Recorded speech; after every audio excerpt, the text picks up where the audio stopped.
کیا ہے یہ حاجی صاحب؟ میرے اپنے ذاتی کپڑے ہیں اور یہ کفن ہے. میری بیوی کی خواہش تھی کہ میرے وہاں سے کفن. آپ کہاں سے آئے ہیں؟ کس جگہ؟ لاہور سے آئے ہیں. اس کپڑے کو کفن کے لیے، آپ نے بیوی کے لیے؟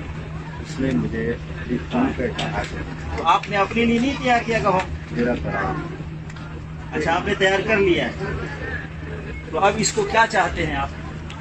بس دیواروں کے ساتھ لگانا چاہتے ہیں. دیوار کے ساتھ دیوار کے ساتھ، دیوار کے ساتھ لگانا چاہتے ہیں. تو دیوار کے ساتھ اگر اس کفن کو لگا دیا جائے تو کیا فائدہ ہوگا؟ کہ پہلے لگایا ہے نا، نہیں ابھی میں نے لیکن لگانے کا ارادہ ہے. ارادہ کیا تو ڈرتا ہوا لگایا، وہی بتا رہا ہوں، ڈرتے ہوئے لگایا کہیں نہیں، ڈرتے ہوئے لگایا ہے. لگایا ہی نہیں ہے. تو جو غلط کام ہوتا ہے اس کرنے سے ڈرتا ہے آدمی، ہے نا.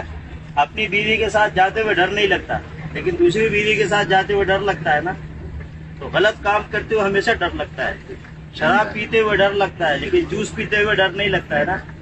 تو اس لیے کام غلط ہے، آپ کا دل کہتا ہے ہاں نا، یہ تو بات دل ہے. کہتا ہے غلط ہے، لیکن پھر بھی آپ اس کو کرنا چاہ رہے ہیں. میں نے پوچھا اس لیے نہیں کرنا چاہیے. نہیں، پتھر کو لگانے سے کیا ملے گا؟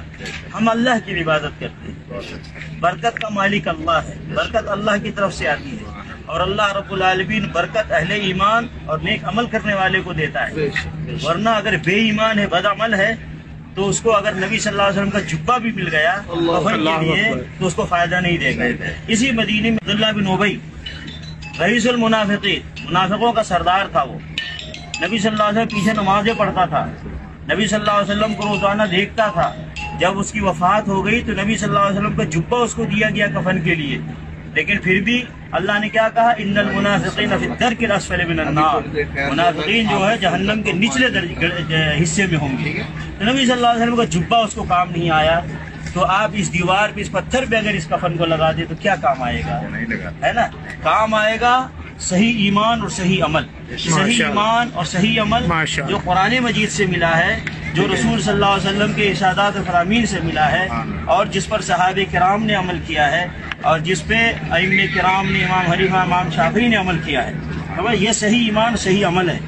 یہ درگاہوں مزاروں پہ جانا، درگاہوں مزاروں پہ چادریں چڑھانا، پھول چڑھانا، عرس اور میلے میں حصہ لینا، وہاں نظر و نیاز ڈالنا، وہاں داغے باندھنا، وہاں جا کر کے کیا کہتے ہیں وہ منتے ماننا، یہ اسلام نہیں ہے، دین نہیں ہے. یہ گمراہی ہے، غلط ہے.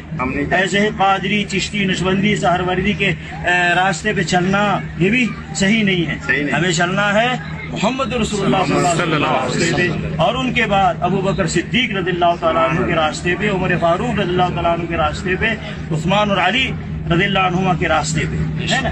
کیونکہ صحابہ کرام کی جماعت کا ایمان اور عمل گارنٹڈ ہے. اور خود نبی صلی اللہ علیہ وسلم نے فرمایا کہ جنت میں جانے والا فرقہ وہ ہے ما انا علیہ و اصحابی، جس طریقے پہ میں ہوں اور میرے صحابہ ہیں.